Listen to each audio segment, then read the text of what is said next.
आदाब नाज़रीन, खुसूसी मुबाहिसे में आप तमाम का खैर मकदम है। आज हमारे साथ दो मोअज़्ज़िज़ मेहमान हैं, एक शहर हैदराबाद से हैं, दूसरे ज़हीराबाद से हैं। आइए आपसे उनका तारुफ़ कराते हैं। हालांकि वो तारुफ़ के मोहताज तो नहीं। आली जनाब मोहतरम रहीमुल्लाह खान नियाज़ी साहब जो सीनियर क़ायद हैं BRS पार्टी के, जिनका ताल्लुक़ हैदराबाद से हैं, और दूसरे हैं शेख फ़रीद साहब जिनका ताल्लुक़ ज़हीराबाद से है। वो भी BRS पार्टी से अक़लियती क़ायद हैं, BRS पार्टी के, और DRUCC के मेंबर भी हैं। तो आपकी तरफ से मैं इन दो हज़रात का खैर मक़दम करता हूँ। तो हम आज बात करने वाले हैं, हालांकि ये दूसरा जो सेशन असेंबली का चल रहा है कांग्रेस की हुकूमत आने के बाद, उसमें जो चीज़ें नोटिस की गई हैं अक़लियतों की जानिब से, उन चीज़ों पर हम बात करेंगे। सबसे पहले मैं शेख फ़रीद साहब से गुजारिश करूंगा कि वो बताएं कि आप तो अज़ला से आपका ताल्लुक़ है, तो क्या लोग समझ रहे हैं जब लाइव टेलीकास्ट देख रहे होंगे, तेलंगाना असेंबली का लाइव टेलीकास्ट हो रहा है, सब लोग टीवियों से लगे हुए हैं, सब लोग देख रहे हैं, तो क्या महसूस कर रहे हैं फ़रीद साहब? देखिए, हमारा तेलंगाना 1953 में जब तेलंगाना को आंध्र प्रदेश में ज़बरदस्ती जम किया गया था, उसके बाद हमारे चीफ मिनिस्टर, साबिक़ा चीफ मिनिस्टर के चंद्रशेखर राव साहब ने 13 साल मुसलसल जदोजहद करने के बाद तेलंगाना हासिल किए। तेलंगाना हासिल होने के बाद 10 साल कामयाब नुमाइंदगी से हर तबके को आपने स्कीमात के ज़रिए फ़ायदा पहुँचाए। अब जब कांग्रेस हुकूमत आई, झूठे वादे कर 2-3 महीने में अवाम जो है ना इनको देख ली, इनके झूठे वादों से देख लेकर जो है ना इन पर एतबार नहीं कर रही। और मिनारिटी का बजट जो है ना, ये लोग 4000 बोलकर जो है ना अपने मैनिफेस्टो में बताए थे, लेकिन वो 4000 नहीं दिया गया, सिर्फ 64 करोड़ रुपये ही बढ़ा दिया गया। इनकी चाहिए था कि लोग 4000 करोड़ करना चाहिए, लेकिन नहीं किए वो। नियाज़ी साहब, आपने क्या महसूस किया आपकी असेंबली में? हालांकि मैं जो पॉइंट चाह रहा हूँ वो अभी आया नहीं, रास्ते में है, करीब करीब आके चले गए। फ़रीद साहब, आप बताइए।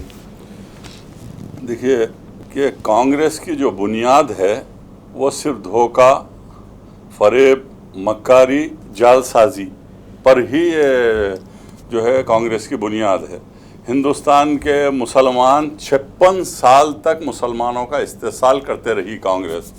अब बड़ी तफसील है, मैं वो तफसील तो बाद में बताऊंगा, लेकिन आज जो तेलंगाना असेंबली में जो लड़ाई चल रही है, जो अभी सेशन में आपने देखा, ये एक मकानदार और किराएदार की लड़ाई है।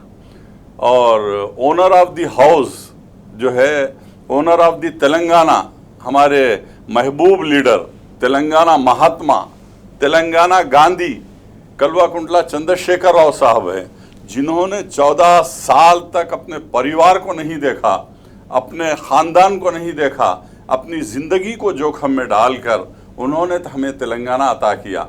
14 साल तक जिद्दोजहद किया, कुर्बानियाँ दी, जिद्दोजहद किया, उसके बाद हमें तेलंगाना आया।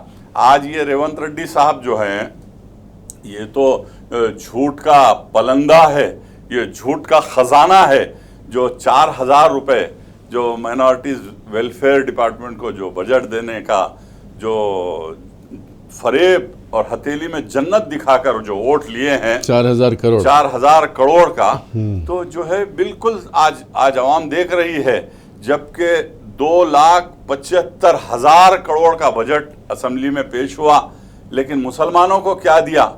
तो ऐसा लगा मुझे कि पीठ में खंजर घोंप दिया है मुसलमानों के कांग्रेस की हुकूमत ने। और आज मुझे ये कहना पड़ता है 2264 करोड़, जबकि मेरे तेलंगाना के महात्मा chief minister Telangana state KCR साहब ने अपने दौर में 12,780 करोड़ दिया मुसलमानों के लिए। और जो बड़ी तफसील है, जो है अखामती जो स्कूल्स हैं, रेसिडेंशियल स्कूल जिसको हम टिमरीज कहते हैं, उसे 2004 स्कूलों के लिए 2330 करोड़ बजट सालाना था सारी हिंदुस्तान में। आज ये हमारे टिमरीज जैसे स्कूल नहीं हैं केसीआर साहब है। अरे मैं तो ये बात बताऊंगा क़य्यूम भाई कि सेक्रेटरिएट जो आज दुनिया देख रही है, अरे मैं कहूँगा कि शाहजहां ने मुमताज़ के लिए ताजमहल बनाया था। आज दुनिया देख रही है ताजमहल को सदियों से, लेकिन मेरे तेलंगाना के महात्मा, तेलंगाना के गांधी केसीआर साहब ने अपने लिए कुछ नहीं किया। तेलंगाना के 4 करोड़ अवाम, बीसीज, एससीज, एसटीज, माइनॉरिटीज के लिए, 4 करोड़ अवाम के लिए उन्होंने ताजमहल से ज्यादा खूबसूरत सेक्रेटरिएट तामीर किया जी। तो वो केसीआर साहब हैं। तो आज मैं यही कहूँगा कि रेवंत रेड्डी एक किराएदार हैं और कभी भी किराएदार को घर खाली करना पड़ता है, लेकिन owner of the Telangana KCR साहब हैं और तेलंगाना को लूटते हुए हम नहीं देख सकते, तेलंगाना का इस्तेसाल करते हुए हम नहीं देख सकते। तेलंगाना हमारा है और तेलंगाना 4 करोड़ अवाम के जो है उम्मीदों की किरण है। और तेलंगाना जो हमें गुलाबी खंडवा जो हमें ओढ़ते हैं और गुलाबी झंडा जो तेलंगाना का है, वो ऐसे ही जो है बातों से नहीं हुआ, बल्कि जो है लाखों शहीदों के खून से बना है। केसीआर साहब की मेहनतों का नतीजा है। हाँ, तो फरीद साहब फिर एक बार मैं पूछ रहा हूँ, क्या देखे आप असेंबली में, और क्या गौर करे, किस चीज़ की कमी खटक रही है? आप बोलना चाह रहे हैं लेकिन नहीं बोल रहे कहीं को। और एक बात यह है कि क़य्यूम साहब, तेलंगाना मुत्तहिदा आंध्रा से पहले और तेलंगाना आने के बाद हर असेंबली सेशन में जो है ना कोई एक माइनॉरिटी मिनिस्टर रहता था। शाबाश, लेकिन ये बात पहली बार आज देखने में आ रहा रेवंत रेड्डी साहब की हुकूमत में एक भी माइनॉरिटी मिनिस्टर नहीं है। हमारे सीएम की साबिक़ा सीएम चंद्रशेखर राव साहब ने जब फर्स्ट टाइम तेलंगाना में जब वज़ारत की जो हल्फ लिए, पहले जो है ना डिप्टी सीएम के अहदे पर जो है ना महमूद अली साहब को दिए और एससी में जो है ना हमारे कदम श्रीहरि साहब को डिप्टी सीएम बनाए। हर तबके को बिला मजहब मिलत सबको जो है ना एक पौधा देकर जो है ना कामयाब हुकूमत की है। इसी तरह जो है ना नहीं, अक़लियतों की वोटों से जीते बोल के दावा करते ना कांग्रेस वाले, फिर अक़लियतों की मिनिस्ट्री कहीं को नहीं है, अक़लियतों की नुमाइंदगी असेंबली में है ही नहीं ना। अपने दानिश्वर लोग पूछना चाहिए इनको। कौन से दानिश्वर? जो लोग जो इलेक्शन से पहले जो कांग्रेस हुकूमत को, वो लोग पूछना चाहिए। हाँ, क्यों नहीं दिए अभी तक? ये पहली बार हो रहा है ऐसा हिस्ट्री में। अगर वही टीआरएस वाले करते तो खामोश बैठते थे क्या? ऐसा बलवा मचा देते थे कि जैसा कि जो है ना हम पूरे दुनिया लूट ली थी टीआरएस, लेकिन ऐसा गलत है।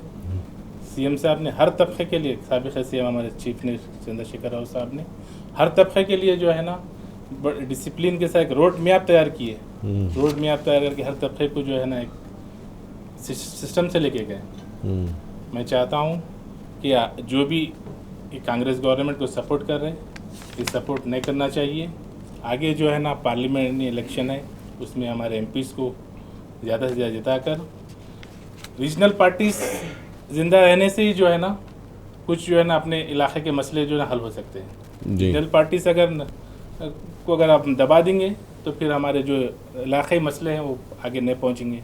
मैं चाहता हूं कि रीजनल पार्टी को ज़िंदा रखना चाहिए। आज केसीआर साहब जो है ना जो 10 साल में जो हर फील्ड में जो तरक्की के लिए हर घर को जो है ना बेनिफिट पहुंचा, ऐसा नहीं कि जो ना किसी को नहीं पहुंचा। तो नियाज़ी साहब, फरीद साहब ने जो है आखिर बता दिया कि एक कमी महसूस हुई, वो एक मुस्लिम मिनिस्टर पहली मर्तबा असेंबली में नहीं है। उस पर आप भी मैं चाहूँगा कुछ तबसरा करें। मैंने पहले भी कहा कि कांग्रेस की बुनियाद ही धोखा और फरेब है और मुसलमानों को हथेली में जन्नत दिखाकर उन्हें गुमराह करते हुए और झूठा मैनिफेस्टो पेश करते हुए मुस्लिम वोट तो हासिल करने में कुछ कामयाबी कुछ हद तक कांग्रेस ने हासिल कर ली। लेकिन जब कांग्रेस हुकूमत बरसर इख्तिदार आने के बाद रेवंत रेड्डी ने 7 दिसंबर को हलफ लिया, सबसे पहले मुसलमानों के पीठ में खंजर घोंपा और मिनिस्ट्री का हलफ जो है 12 मिनिस्टर कुछ हलफ लिए लेकिन जिन वोटों से तुमने हुकूमत बनाई वही कौम के पीठ में तुमने खंजर मार दिया और बड़े ही मिनिस्टर बनने के लिए बड़े बेचैन थे। और मैं तो कहूँगा कि वो जो मिनिस्टर बनने के ख्वाहिशमंद जो रेवंत रेड्डी के पीछे पीछे दुम पकड़ कर फिर रहे थे, तो उनको कहूँगा कि मोहम्मद अली शब्बीर साहब को तो एडवाइज़र बना दिया गया माइनॉरिटीज़, एससीज और एसटीज़ के। तो मैं शब्बीर साहब को कहूँगा कल तक शाही आज की ग़ुलामी। और मोहम्मद अली शब्बीर के मुतालिक ये कहूँगा कि ए ताहिर लाहौती, उस रिख्त से मौत अच्छी जिस रिख्त से आती है परवाज़ में कोताही।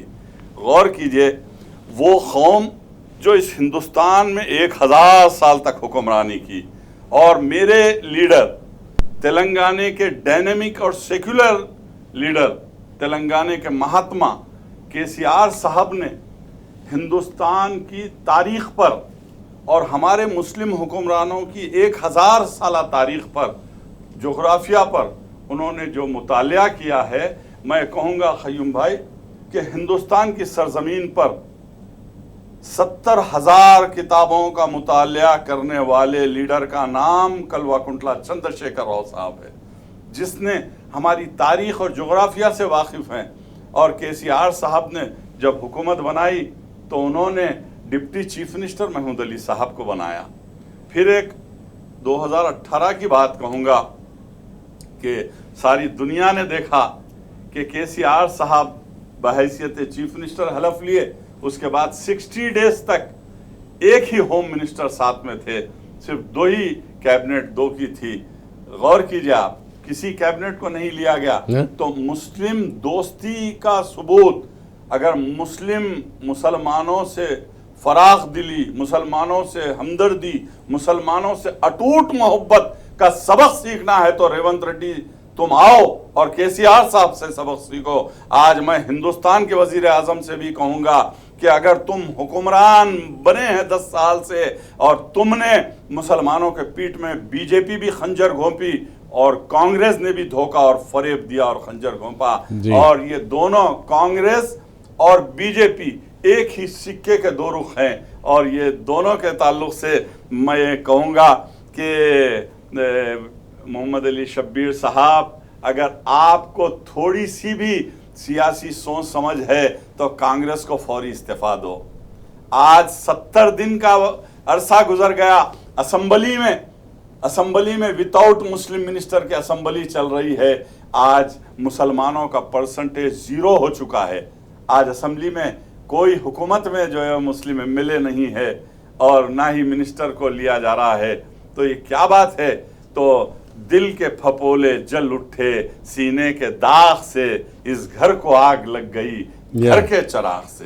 तो नाज़रीन से माफी चाहता हूं, मुझे ऐसा लग रहा है माफी चाहता हूं, आरएसएस का आइडियोलॉजी आज असेंबली में चल रहा है। जी जी जी। तो वक्त और लोकसभा इलेक्शन में हम बताएंगे, लोकसभा इलेक्शन में हम बताएंगे कि कांग्रेस ने 70 दिन में कैसा धोखा और फरेब दिया और केसीआर साहब ने 10 साल तक हमारे एक मिनट में नहीं, हमारे एक मिनट फरीद साहब बताइए आप क्या कहना चाहेंगे लास्ट में, जल्दी 1 मिनट का वक्फा है। नेशनल पार्टी को अगर अपन तेलंगाना देंगे तो जैसा कि टीवी में बच्चे जो रिमोट कंट्रोल की तरह बदलते रहते हैं, ऐसा ही सीएम बदलते रहते हैं लोग। इसलिए जो है ना तेलंगाना और रीजनल पार्टीज अगर रहेंगे तो अपना तेलंगाना डेवलप होगा, मसले यही हल हो सकते हैं, यही हल हो सकता। हाँ, वरना हर मसले को दिल्ली तक जाना पड़ेगा। जी, साल में एक बार सीएम भी चेंज हो सकता है। तो क्या करना चाहिए लोकसभा इलेक्शन में? लोकसभा इलेक्शन में मैं रियासत की तमाम दानिश और आवाम से गुजारिश करता हूँ कि वो